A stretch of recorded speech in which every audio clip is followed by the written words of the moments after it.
नमस्कार दोस्तों। आज का हमारा विषय है the importance of temperament in dog breeding. इसका मतलब है कुत्ते के प्रजनन में स्वभाव का महत्व।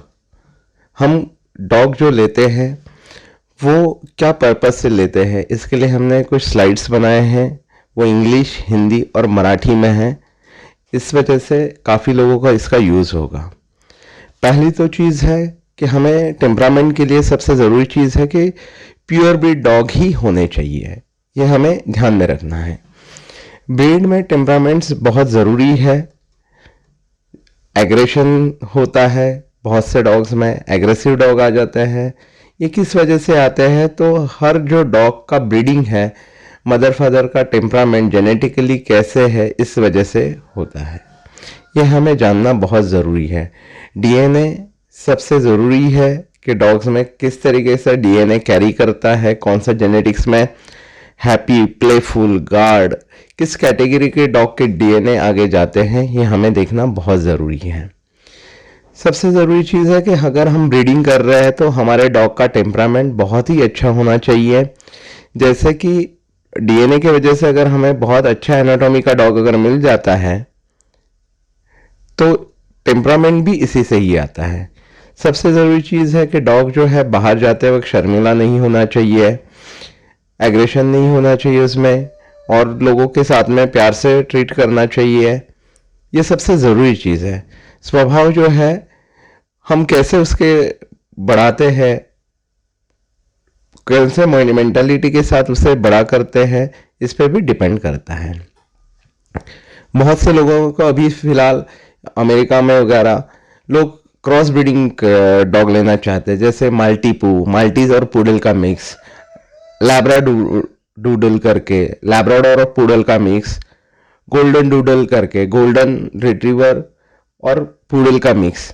इससे क्या होता है ना, डॉग में कोई भी चीज़ है, elbow hip dysplasia, genetic disorders आते हैं, टेम्परामेंट में काफ़ी सारी चीज़ें आती हैं।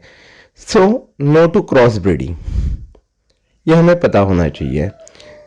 और स्वभाव जो होता है वो सबसे ज़रूरी है। स्वभाव में अगर हम देखेंगे तो क्या है, डॉग जो हैप्पी होना चाहिए, टेम्परामेंट अच्छा होना चाहिए, उसका जो स्वभाव है वो एक जैसा मेंटेन होना चाहिए, मेंटली डिस्टर्बेंस होना नहीं चाहिए, एग्रेशन, अनगारंटीड टेम्परामेंट हमेशा तकलीफ दे होता है।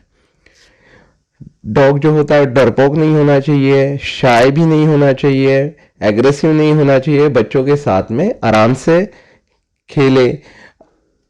कोई हम जानना पहचाना पर्सन नहीं होगा, उसके सामने भी कॉन्फिडेंस से खड़ा रहें, ज़्यादा बड़ी आवाज़ पे डरना नहीं चाहिए। ऐसी चीज़ें होती है, इसको कहते हैं हम कि अच्छा बिहेवियर। इसके लिए सबसे ज़रूरी है ब्रीडिंग प्रोग्राम में सेम ब्रीड होना ज़रूरी है। लैब्राडोर से लैब्राडोर, रॉट से रॉटवाइलर, इस तरीके से आपको सही नस्ल, हर नस्ल की अपना एक टेम्परामेंट होता है, वही हमें डॉग लेना चाहिए। जैसे कि हर टेम्परामेंट का डॉग खेती के लिए, सिक्योरिटी के लिए एक तरीके का टेम्परामेंट का डॉग की नस्ल लोगों ने ईजाद की हुई है। प्यार से कंपेनियन रखने के लिए एक ब्रीड इजाज की है, तो उसी ब्रीड में ब्रीडिंग होना ज़रूरी है। इसका मतलब है सेम ब्रीड में ब्रीडिंग होनी ज़रूरी है। सबसे ज़रूरी चीज़ है शुरुआती दिनों के पहले 12 हफ्ते, इसमें डॉग किस तरीके से ग्रो होगा, उसका टेम्परामेंट क्या होगा, ये उस पर डिसाइड होता है। इसीलिए हमें यह है कि उसको उस वक्त अच्छा वातावरण दे जिससे वो अच्छी सोच रखे। यही हमारा उद्देश्य होना चाहिए। इसलिए पहले 12 हफ्ते सबसे ज़रूरी है। शुरुआती चरण में डॉग को सोशलाइज, वैक्सीन वगैरह सब होने के बाद सोशलाइज करना बहुत ज़रूरी है। डॉक्टर्स की परामर्श से ही उसके पूरे जो मेडिसिन वगैरह देने ज़रूरी है। खाना अच्छा क्वालिटी का देना चाहिए। उसको टाइम टू टाइम आप घुमाने लेके जाइए तो डॉग अच्छे तरीके से गेन होता है। और सबसे ज़रूरी चीज़ है, अगर आप डॉग ले रहे हैं तो देखिए कि उसके लीगल डॉक्यूमेंट सही है कि नहीं है।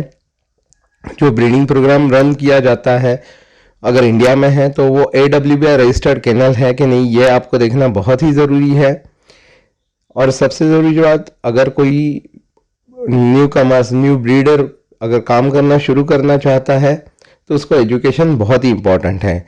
हर टाइम गूगल राइट नहीं होता है, कुछ अपग्रेडेशन होता है, कुछ गलत इंफॉर्मेशन उस पर होती है। तो एक्सपीरियंस जेन्युइन ब्रीडर एसोसिएशन के अंडर केनल मैनेजमेंट प्रोग्राम होता है, dog breeding and maintenance program होता है, dog show handling and grooming seminar भी होता है। ऐसे काफ़ी सारी चीज़ें जेन्युइन ब्रीडर एसोसिएशन में होती है। पुणे महाराष्ट्र में ये बेस है। इसका एम जो है एसोसिएशन का वो है एजुकेशन, यूनिटी और अपॉर्चुनिटी देना है। हम काफ़ी सारे लोगों को हेल्प करते हैं, एक तो एजुकेशन के लिए, वेटरनरी सर्विस और फाइनेंशियल ग्रोथ के लिए, जो आज के दिनों में बहुत ज़रूरी है। अगर आपकी कोई रिक्वायरमेंट है, कोई एजुकेशन रिलेटेड है, कोई क्वेश्चन है, तो आप कमेंट में कीजिए या फिर हमें कॉल भी आप कर सकते हैं डायरेक्टली। हमारा कॉल कॉन्टैक्ट नंबर जो है 8956643978। आप व्हाट्सएप कॉल दोनों भी कोई कर सकते हैं।